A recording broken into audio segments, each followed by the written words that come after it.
No, just the one pick. Alright. Stack of books. Same sort of stuff again.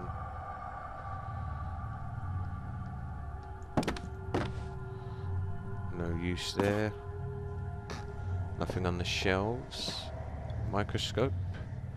60s microscope, functional for research purposes. Come a long way since these were common. Some drawings. Images and notes relating to the grey rock worm. This thing is big for an invertebrate. Loads of papers. Medical notes. Looks like they've been disturbed recently. Alright, nothing in there. Ooh. Pretty well battered, still readable. Hmm? Huh. Oh, it's an item. I was kind of hoping I'd be able to read that. Okay. Nothing in there. Huh? K&R, Monday, 7th of June 1993. Minor land collapse in northwestern mountain range. Seismologists on placement from the mainland reported yesterday that a small area of tundra, about 100 square meters, collapsed into a cavity beneath the surface of the snow. The land was uninhabited. The area in question is part of a northwestern mountain range, and the collapse was only noticed due to its coinciding with the arrival of the annual seismic survey team. The experts suggested natural cavities in the Earth's crust as a cause of the collapse, although due to its vicinity to an old system of mines from the 1970s, they have not ruled out the possibility of some kind of delayed explosion or other seismic activity. The possibility that the mine is to blame for the event, however, is low, since it is very unlikely that activity on the scale observed could occur without some kind of human interference below the surface. Maybe somebody's been blowing shit up. And Dixon. That's from back in 1993, so someone's been getting newspapers down here from all the way back then. Oh, there's another sheet. Here we go. Copenhagen Post, Friday 25th December 1970. Superstition extinct. Deaf mine still breathing. Worker at the northwestern iron mine, Greenland, is missing, presumed dead as of midnight last night. Locals fear foul play. Mining now forms the largest single industry in Greenland. At 16 years old, the northwestern iron mine is a relatively new part of a larger complex, which also includes a lead operation and is built on the site of an older mine, later converted into a military bunker and finally closed in 1952. The iron mine retains its excellent work record in spite of the recent disappearance of an as yet unnamed worker. We have discovered that the man in question is a young labourer brought in from mainland Europe, possibly Denmark, and authorities on both sides of the strait are currently attempting to contact any family he may have left behind. The man disappeared 10 days ago, and the mine foreman has now exercised his power to declare him presumed dead. The decision, we are told, was not taken lightly. A full search of the mining operation was commissioned to no avail. Without the appropriate equipment or transport, the man could not have survived on the surface. Although superstition in Greenland has seen a decrease in popularity over the past years, local inhabitants still claim that the land itself is cursed.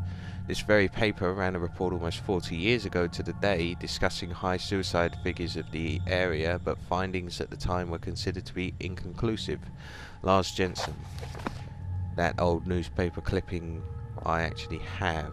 I think that's all of the bits of paper on the floor there I can read. So, there's nothing else there. It's a mess of statistics and crude drawings on this chalkboard. They all relate to a large species of annelid, which I can't really read any of it. It's not very clear. There are not lights in here. No, that sucks. There's a door. Locked on the other side, but I think the key's still in the lock.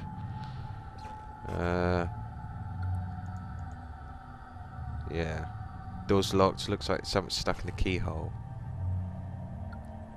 Let's get... Poking the key out isn't going to achieve anything. I need a way to collect it from under the door once I've pushed it out. I've played this before. I've done this in bloody Broken Sword 3. You get the newspaper, put it on the door, and then poke it through the screwdriver, and then you take a piece of paper, and there you go.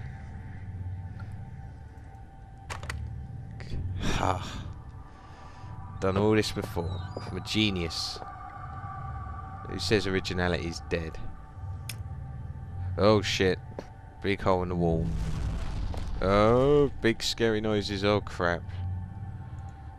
Whatever happened in here, someone must have been in a great deal of pain. Someone was clearly dead. All these cabinets are damaged. Something violent went on here. Yeah, no shit, Sherlock. Fuck is that? It's an artificial habitat. These things look long dead. I think I know how they felt not being able to get out. Ooh, blimey.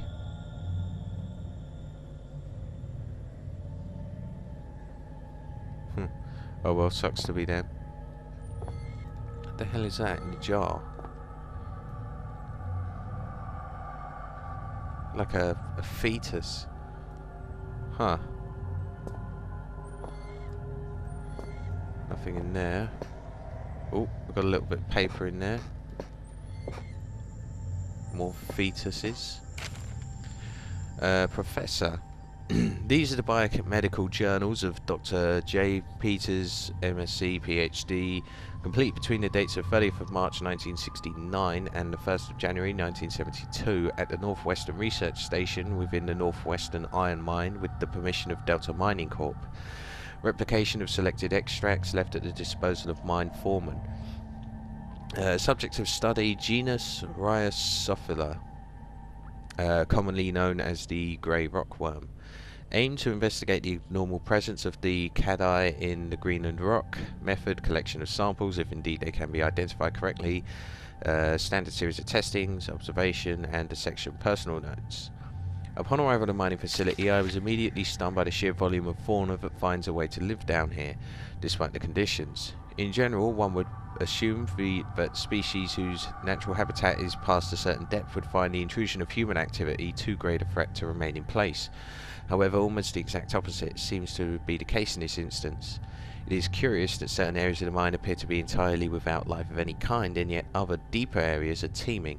And were the situation permitting, I would embrace the opportunity to commit further time to the study of these organisms. However, the purpose of my stay here shall continue to be the genus Rhyosophila. I'm just going to say rockworm if they say that again. Me. Well, probably not me, but finally some writing paper. Look at me, just using up the pages to scroll down whatever comes to my head. Ha! What is this stuff anyway? Some kind of research paper? No matter, it's paper all the same. I can finally record what's been happening down here for, I suppose, about a year now. It must be near the end of 2001 by now. Huh, I wonder when Christmas was. No matter, too tired to write now. We'll rest a little first. Back to the professor. Samples collected. The collection process has been far easier than I anticipated. The setup of the artificial environment for the rockworm went without a hitch, and the specimens themselves are so abundant as to make keeping them out far more challenging than containing them. They are all of healthy size, perhaps even beyond recorded size, and I can only assume that this is due to some lack of natural predators down here. Specimens are as follows: 3 adults and 2 larvae. I've been down here 2 days now. Was meaning to record events every day, but was too busy securing the area. I've used some supplies from the old mining system to wall myself in here. Seems as safe a place as any, so these things should at least stay put for a little while. To that end, seems I've had a pretty lucky stumbling here. All this old research is about something similar to what's been hunting me ever since I escaped the shelter 4 days ago. Don't get me wrong, after what they did to me back there, I'd rather be facing anything else. And after almost a year of fighting for our lives, we didn't really stand a chance anyway. I don't know how many are left inside. But this is good. These notes might have some way to fight the things, the rockworms that followed me here. I don't know how they knew I was coming, or how they managed to follow me in the dark, but maybe I can work that out now. I found some old newspaper clippings. I guess they're referring to this mine. I had no idea it was so old, so big. I can see now why they built that facility here in the first place. A lot of history buried down here. It worries me though. We've been resting all our hopes of rescue on one of the scientists who escaped right near the start of it all. He got out almost as the chaos began, so we figured he might have made it out and brought help, but maybe me and him are due the same fate. I must record what's been going on. Give the world the answers it needs so it doesn't fall prey to what's been released down here. But first I need to worry about myself, find a way out of here, and work out how to kill these worm things.